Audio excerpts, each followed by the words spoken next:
to Game Time presented by Toyota. LeBron James and the Los Angeles Lakers will be on the road tonight to take on the Bucks. Lakers 7-0 on the road. Did I mention the Bucks? Well, yes, this young man, Giannis Antetokounmpo, of course, he has been killing it. 2 triple-doubles already this season. They're 6-1 at home, but coming off of a loss. And that's not the only game that we've got for you guys. Over on TNT, Pels and the Jazz. Zion Williamson coming off of back-to-back 30-point games. Can he repeat, or is that a three-peat 3D? We'll get to that. Donovan Mitchell for the Utah Jazz. He's averaging just over 20 points a game, 23. Can the Jazz find their winning ways at home? Because they are currently 3-2. Hey there, everybody. I'm Stephanie Reddy. Welcome inside the studio. We got Dennis Scott, 3D, a.k.a. Leave it. Love it. So glad you guys are here. We've got 3 games in the NBA tonight, 2 over on TNT. We're going to talk about everything. We talked about the Bucks and the Lakers, how they're matched up tonight. Both teams coming off of a loss, which leads us, Dennis, to Monday night. The Milwaukee Bucks. They did not play their best basketball against the Nets. No, and we're looking at Brooklyn Nets the other night, trying to figure out everyone being on the floor for the first time. And I think that's what the Bucks have to understand. That's what they're dealing with now. And also, the Lakers, the other team, they lost. They played the Golden State Warriors, and Warriors are looking pretty good. Yes, and I think most people are worried about Steph shooting the basketball. What I'm most and all about is his leadership, getting the young guys and all the new people to understand how the Warriors play. And slowly but surely, they're starting to figure it out game by game. And look at this fourth quarter from Monday. You can see what happened. The Lakers did not play well. Only 8 points in the paint. Is that significant, Dennis? Yes, because you would think Anthony Davis would figure out a way to get more involved in the paint. Obviously, Draymond Green's a big-time defender. We know young fella Wiseman still trying to figure out how to play defense consistently here in the NBA. And, of course, at the end of the day, LeBron. LeBron always figures out a way to attack the paint either by dribble penetration or AD post-up or pick and roll. So it was kind of strange to those numbers, like how come a LeBron-led team at this point in his career or this early in the season to figure that out? Is it a one-game situation? Most likely. You would expect that to bounce back, but it is a stat that now you figure out other defense can use this as a sample size on the defensive end. And we see their record, home versus road. We know it's early. It is a small sample size. But when you're on the road and you have not lost, 7 is a pretty good amount of games. What does that say about this Lakers team? Well, they're still trying to figure out with some of the new guys, and I think LeBron talked about it early on. I just used, Dennis Schroeder, for example. They call him Dennis the Menace.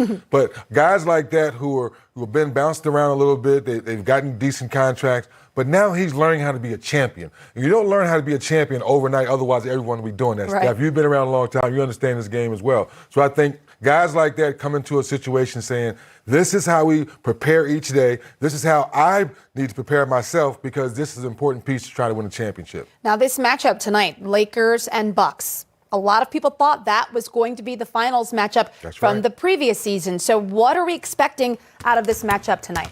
Well, I'm glad we showed Dennis, Schroeder, because I like to call him Little Goldie as well. He's just so important. With Rondo leaving and moving on, Avery Bradley didn't even really play in the bubble, but he was part of the team early in the season to help build up that record. So I think a lot falls on him. And if he can really find his groove and understand that, be you, but not too much of you that disrupts the team to understand it's LeBron's team and AD's future team, as they grow. But you're very important. Now, for Giannis, how do you mix in where I'm going to shoot my occasional 3, but I still have to attack? But guess what? Let Drew Holiday be Drew Holiday. Chris Middleton, we need you to step up a little bit more because you've shown us in the regular season you guys can be the best in the regular season. But when those lights get a little bit brighter, now we don't see the best. How do you get those 2 guys to step up on the same level as the MVP? It's a great question. I mean, you take a look at Anthony Davis and what he's been able to do last game. Season highs for him, 17 boards, 7 assists. Is it going to take that type of performance for Anthony Davis to make the Lakers successful? Yeah, most people thought the other day, Steph, I was crazy by saying it's time for AD to make it clearly that it's his team. We know LeBron's great. And right now, LeBron's still proving it's still LeBron's team. And somehow, some way, I go back to when D Wade and LeBron got together back in Miami, and they got off to a slow start, and D Wade said, you know what, LeBron, look, man, I know it's my team, Miami and all that. Man, go do you. AD, we know LeBron's LeBron. Go do you, bro. You're unstoppable on both ends of the floor. Go back to being that guy. We know it's only been, 70 or 61 days, whatever that number is, since the bubble won the championship. Right. So we understand that takes a toll on their body. But AD, you're that good, dude. You're that good. So for the Bucks, we talked about Middleton. You think maybe he could do a little bit more. What is the impact of Drew Holiday? I think Drew can take some of that pressure off of Chris and Giannis from the standpoint late game situations. We know Drew can get to his spot. He can get somewhere on the floor. And more importantly, Steph, he's attacking the defense. Now that pressure on the defense makes you focus. And we know he can distribute the ball with the best of them. And also, too, in Bud Ball, you can shoot the three. And that's one of the things that Drew Holiday can do. So what we've seen in the season now, the fact that he shares the ball more, that's part of Bud Ball, and it becomes contagious. So when you make, 19 threes in one game, 15, 17 threes consistently now here early in the season, it's all because the ball's hopping and Drew Holiday's a part of that. So when you talk about the Lakers, you obviously know it's LeBron James, Anthony Davis. They have to perform every night. But what does that performance look like? Is it going to be points? Is it going to be assists? When you talk about LeBron James, remember last season, what he did in that assist column. The numbers aren't there this year. Does that matter? No, well, people are looking at the assist number. That's not LeBron's fault. LeBron's still passing. There's a lot of missing going on right now. So it's very similar with Denver with the Joker. When you put the effort in each night, you're going to get the rebounds, right? You'll get a few points, but you cannot make your teammates make wide open shots that you've created for them. So that's the struggle early on in the season for LeBron assists. Last year, guys were making shots at a high level. That's why he led the league in assists pretty much all season long. I think ended up winning the whole thing, right? Yeah. So same thing now. Guys aren't making those same shots early in the season. I think Laker Nation's not panicking because they know the pieces are there. It's just taking a little longer than they wanted to for that chemistry to get locked in. Now, the problem is 72 games, a few banged up guys. How do you fix that in a shortened season? Right, and let me be clear. 7.5 assists is not a No, paltry. not shabby. Right. But he spoiled us last year. He did. That's he really the problem. did. I think we're all guilty of that for his entire career. Exactly. Right? Exactly. Ron, what can we do? Ladies and gentlemen, as I mentioned, 3 games in the NBA. Lots to talk about tonight, especially this guy, Kyrie Irving, back in action for the Nets. The big 3, is it going to work? Watching. That's what Colin Sexton has been doing since his 1 year at Alabama, since he left high school here in Atlanta. Everyone said this young man cannot shoot.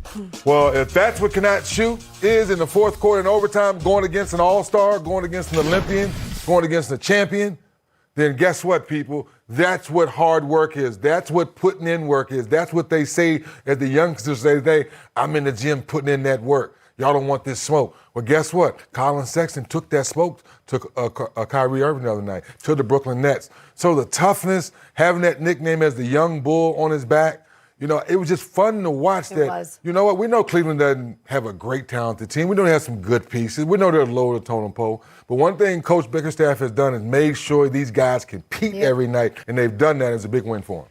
Huge win. I mean, and we can say all we want about the lack of defense for the Brooklyn Nets. We just showed you all that full screen graphic. It's not where Coach Nash wants it to be, that's for sure. But you still have to show up. And I think J.B. Bickerstaff has done a great job with his team. No. But let's talk about Brooklyn's defense. How significant is that, Dennis? It's very significant. You saw maybe a possession here and there early in the game. I think they started the game making the first 10 shots. But that's easy. We all know when you're making shots, I want to bounce around, play defense, communicate, everything's going well. But when they hit that lull and they couldn't make some shots, and Cleveland went on that run, no one looked at the next guy and said, come on, man, let's get a stop right now. During a 12-0 run, or I think it was 14-2 run, let's get a stop. No, Steve Nash had to call timeout to slow things down, to regroup. Then they got back in the ball game. And then you get in overtime. No, it was Olay. Young Bull could get to wherever he wanted to on the floor and get his shot. So we know offensively, watching these highlights, that's not the problem, people. We know those 3 guys can score at will. We saw at the beginning of the ball game.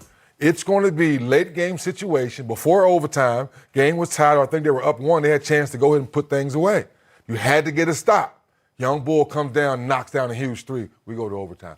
Those are the situations we're going to nitpick until they figure it out. And Kyrie Irving is going to have to play a huge role in figuring it out. This was our first opportunity to see the big three in Brooklyn together. We know that James Harden and Kevin Durant can play together. We've seen that before.